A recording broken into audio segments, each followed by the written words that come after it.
જય માતાજી મિત્રો, નમસ્કાર. આઈ એમ રાહુલ મનીષ ફ્રોમ એસપીસ. અત્યારે અમે સાણંદની અંદર અમારા અનિલભાઈ છે અને અનિલભાઈના થ્રુ અમારા હરેશભાઈના કોન્ટેક્ટથી એમના ફુવાને ત્યાં અમે આવ્યા હતા. શું નામ છે આપણું? અર્જુનભાઈ પરમાર સાહેબ. એમને પોતે જે પ્રોબ્લેમ હતી એ પ્રોબ્લેમની અંદર એસબીની પ્રોડક્ટે શું રિઝલ્ટ આપ્યું છે એ આપણે એમના મુખે સાંભળીશું. બરાબર છે? તો અર્જુનભાઈ, તમને મેઇન પ્રોબ્લેમ શું હતી?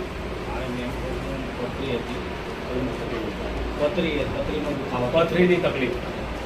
આની પહેલાં તમે એવું કહેતા હતા કે ભાઈ 15 વર્ષ પહેલાં શું કરાયેલું તમારું પથરીમાં? ઓપરેશન કરાયેલું.